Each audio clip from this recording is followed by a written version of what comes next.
Hello everyone, good evening. कैसे हैं आप लोग? उम्मीद करते हैं कि आप सभी ठीक होंगे और अपनी तैयारी को काफ़ी जोर शोर के साथ, पूरे एनर्जी के साथ करते होंगे।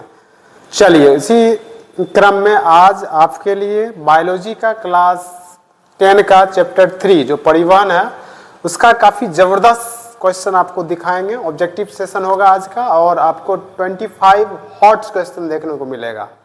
इस सेशन को देखकर आपके एग्जाम में इस चैप्टर का एक भी क्वेश्चन छूटने वाला नहीं है। तो चलिए फटाक से आते हैं मुद्दा पे, ठीक है। क्वेश्चन लेते हैं। सबसे फर्स्ट क्वेश्चन जो दिया हुआ है वो आपसे पूछ रहा है कि मेमेलिया वर्ग के जंतु के हृदय में कितने बेस्म होते हैं। तो इसका राइट आंसर क्या होगा? मेमेलिया वर्ग के जंतु के हृदय में 4 बेस्म होते हैं। आगे बढ़ते हैं। रक्त का तरल भाग प्लाज्मा आयतन के हिसाब से पूरे रक्त का कितना प्रतिशत है? तो इसका आंसर क्या हो जाएगा? 55%। नेक्स्ट है, रक्तचाप का सामान्य से अधिक हो जाना क्या कहलाता है? आपको पता होगा रक्तचाप या जिसको हम लोग बोलते हैं ब्लड सर्कुलेशन, हमारे शरीर का अगर सामान्य से अधिक हो गया तो उसको हम लोग कहते हैं हाइपरटेंशन, ठीक है। और कम होता है तो उसको बोलते हैं हाइपोटेंशन, ठीक है। चलिए, तो इसका राइट आंसर क्या हो जाएगा? हो जाएगा हाइपरटेंशन। बढ़ते हैं आगे नेक्स्ट क्वेश्चन पे। इनमें कौन रक्त को थक्का बनाने में सहायता करता है? बहुत इंपॉर्टेंट क्वेश्चन है और इसका आंसर क्या हो जाएगा? फाइब्रिनोजेन। आगे बढ़ते हैं। त्रिदली कपाट कहाँ अवस्थित होते हैं? आपको बताना है त्रिदली कपाट कहाँ अवस्थित होते हैं। तो इसका जो राइट आंसर होता है वो होता है दायां आलिंद निलय के छिद्र पर। कहाँ? दायां आलिंद निलय छिद्र पर, ठीक है। आप भी अपना कॉपी पेन लेकर बैठिए और चेक कीजिए कि कितने क्वेश्चन का आप सही आंसर दे सकते हैं। बाकी वीडियो अच्छा लगेगा तो शेयर कर दीजिएगा और चैनल पे नए हैं तो सब्सक्राइब कर लीजिएगा, क्योंकि अभी से लेके बोर्ड एग्जाम तक लगातार आपको लाइव सेशन, शॉर्ट्स और वीडियो देखने को मिलेगा। बढ़ते आगे, लेते हैं नेक्स्ट क्वेश्चन। SA या साइनोऑरिकुलर नोड है क्या है? पेशिक उत्तक है, तंत्रिका उत्तक है, संयोजी उत्तक है या कंकाल उत्तक है? तो इसका राइट आंसर क्या हो जाएगा? ये एक प्रकार का तंत्रिका उत्तक है। बढ़ते हैं आगे।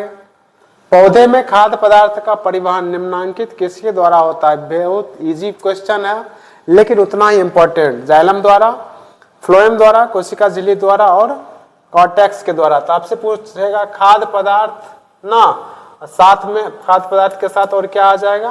पानी भी रहेगा कभी कभी। तो इसका जो राइट आंसर होगा वो क्या हो जाएगा?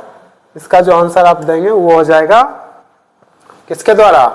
तो ये काम करता है जाइलम ना। भोज्य पदार्थ का अगर रहेगा, भोजन का रहेगा तो उसके लिए कौन जिम्मेदार होता है? तो फ्लोएम। चलिए बढ़ते हैं आगे। जाइलम वाहिकाएं किस प्रकार की कोशिकाएं होती है? ये बताना है आपको। जाइलम किस प्रकार की कोशिकाएं होती है? तो याद रखना आपको, ये होती है मृत कोशिकाएं। जीवित कोशिका नहीं होगी, कभी जीवित कभी मृत तो होगा ही नहीं। राइट आंसर इसका क्या होता है? मृत कोशिकाएं। आगे बढ़ते हैं। औसतन एक पेड़ अपने जीवन काल में अपने भार का कितना गुना जल वाष्पोत्सर्जित करता है? बहुत ही अच्छा क्वेश्चन है। ऑप्शन दिया आपको 2 गुना, 4 गुना, 100 गुना और 10,000 गुना। आपको बताना है कि इसका राइट आंसर क्या होगा। तो इसका राइट आंसर क्या हो जाएगा? तो राइट आंसर हो जाएगा 100 गुना। आगे बढ़ते हैं। नेक्स्ट पूछ रहा है, जल के अवशोषण एवं परिवहन में जड़ की जाइलम वाहिकाओं में उत्पन्न होने वाले दाब, ठीक है, इस दाब के कारण ही क्या होता है? जल का अवशोषण होता है। तो उसको हम लोग कहते हैं मूल दाब। क्या बोलते हैं? मूल दाब। एक स्वस्थ व्यक्ति का समान स्थिति में रक्तचाप कितना होता है? सबको पता होगा 120/80। नेक्स्ट लेते हैं। पूछ रहा है कि इनमें किसके कारण रक्त लाल दिखाई देता है? बताना है आपको। बहुत अच्छा क्वेश्चन है। Haemoglobin, heparin, prothrombin, fibrinogen. तो सबको पता है इसका आंसर क्या होगा? हीमोग्लोबिन। हमारा रक्त जो लाल दिखाई देता है वो किसके कारण होता है? तो हीमोग्लोबिन के कारण होता है। नेक्स्ट क्वेश्चन है, फुफ्फुस चाप निम्नलिखित में कहां से निकलती है? ठीक है, ये बिल्कुल अपवाद होता है, आपको याद रखना है, ठीक है। फुफ्फुस चाप आपसे पूछ रहा है कि कहां से निकलती है? तो इसका राइट आंसर क्या हो जाएगा?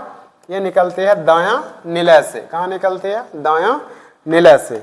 नेक्स्ट है, महाधमनी चाप इनमें से कहां से निकलती है? महाधमनी चाप आपको बताना है कहां से निकलती है। तो इसका राइट आंसर क्या हो जाएगा? तो इसका राइट आंसर हो जाएगा बायां निलय से। कहां से? बायां निलय से। आगे बढ़ते हैं। रक्त परिवहन के दौरान हृदय में रक्त का भरना तथा फिर उसका बाहर निकलना क्या कहलाता है? हृदय के अंदर रक्त का आना फिर बाहर निकलना, सिस्टोल नहीं, एक ही चीज होता है, डायस्टोल भी नहीं होगा। हृदय चक्र, द्विगुण परिवहन, इस दोनों में से कोई हो सकता है। तो इसका राइट आंसर क्या होगा? हृदय चक्र, क्योंकि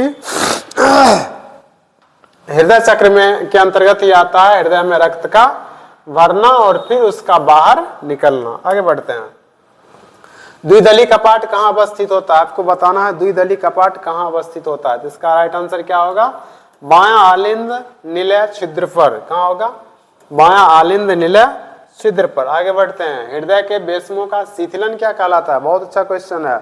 शिथिलन को हम लोग कहते हैं डायस्टोल। शिथिलन को क्या कहते हैं? डायस्टोल। हृदय के बेसमों का शिथिलन क्या कहलाता है? तो डायस्टोल कहलाता है। नेक्स्ट क्वेश्चन लेते हैं। जल तथा घुलनशील लवण का मूल रोम से पत्तियों तक पहुंचाने की क्रिया। देखिए फिर वही क्वेश्चन आ गया, साथ में जल ले लिया और साथ में लिया घुलनशील लवण। तो इसका राइट आंसर क्या हो जाएगा? तो उसके लिए जिम्मेवार कौन होता है? तो जाइलम होता है। Next question. पौधे में खाद्य पदार्थ का स्थानांतरण किस रूप में होता है? देखिए बढ़िया सा क्वेश्चन, किस रूप में होता है ये आपको बताना है। ग्लूकोज, सुक्रोज, स्टार्च और प्रोटीन ना। तो इसका राइट आंसर क्या हो जाएगा? इसका राइट आंसर हो जाएगा सुक्रोज। मनुष्य में पूछेगा तो उसका क्या होगा? ग्लूकोज। आगे बढ़ते हैं। फ्लोएम में खाद्य पदार्थ का परिवहन पौधे में किस दिशा में होता है? चलिए, फ्लोएम का काम है खाद्य पदार्थ का परिवहन करना। किस दिशा में? केवल नीचे की ओर, केवल ऊपर की ओर, ऊपर और नीचे दोनों ओर, इनमें से कोई नहीं। किस ओर होता है ये बताना है। तो सबको पता है कि भोजन बनने के बाद जो भोजन है वो किधर जाता है? ऊपर की ओर जाता है और नीचे की ओर जाता है, दोनों ओर जाता है। तो इसका राइट आंसर क्या हो गया? ऊपर और नीचे दोनों ओर। बढ़ते हैं आगे। एक कोशिकीय शैवाल में जल का परिवहन होता है। बताइए, एक कोशिकीय शैवाल में जल का परिवहन किसके द्वारा? प्रसरण द्वारा, चालनी नलिकाओं द्वारा, विसरण द्वारा और जाइलम वाहिकाओं द्वारा। क्या होगा इसका राइट आंसर? तो इसका राइट आंसर आपको हो जाएगा विसरण द्वारा। किसके द्वारा होता है? तो विसरण द्वारा होता है। नेक्स्ट। शुद्ध या ऑक्सीजन जनित रक्त को हृदय से शरीर के विभिन्न भागों में ले जाने वाली वाहिनियों के नाम। तो ये आपको याद होगा। वाहिनी यहाँ पे दे दिया, धमनी, शिरा, आलिंद, निलय। देखिए ये दोनों तो वाहिनी है ही नहीं, तो इस दोनों में से कोई होगा। तो शुद्ध कह रहा है, तो शुद्ध के लिए कौन जिम्मेवार होता है? शुद्ध के लिए होता है धमनियां और अशुद्ध के लिए क्या होता है? शिराएं। क्वेश्चन शुद्ध पूछ रहा है इसलिए क्या हो जाएगा राइट आंसर? धमनियां। बढ़ते हैं आगे। पानी एवं घुनित खनिज का पौधे में स्थानांतरण होता है किसके द्वारा? देखिए पानी और घुनित खनिज, लगता है क्वेश्चन रिपीट हो चुका है। आंसर क्या हो जाएगा? फिर से वही, जाइलम नलिकाओं के द्वारा। क्या होगा? जाइलम नलिकाओं के द्वारा। आगे पूछ अगला क्वेश्चन आपसे पूछ रहा है, सीरम कहलाता है फाइब्रिनोजिन सहित प्लाज्मा, फाइब्रिनोजिन रहित प्लाज्मा, प्रोथ्रोम्बिन रहित प्लाज्मा, प्रोथ्रोम्बिन सहित प्लाज्मा। तो इसका राइट आंसर जो होगा वो क्या हो जाएगा? इसका राइट आंसर हो जाएगा फाइब्रिनोजिन रहित प्लाज्मा। ठीक है। आगे नेक्स्ट क्वेश्चन। चालनी पट्टी कहाँ अवस्थित होता है? बताइए, चालनी पट्टी कहाँ अवस्थित होता है? तो चालनी पट्टी जो है वो चालनी नलिकाओं के बीच अवस्थित होता है।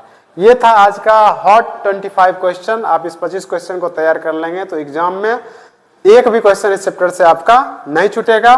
बाकी सेशन कैसा लगा एक बार कमेंट बॉक्स में लिखिएगा। मिलते हैं फिर अगले वीडियो के साथ, तब तक के लिए wish you all the best. Thank you.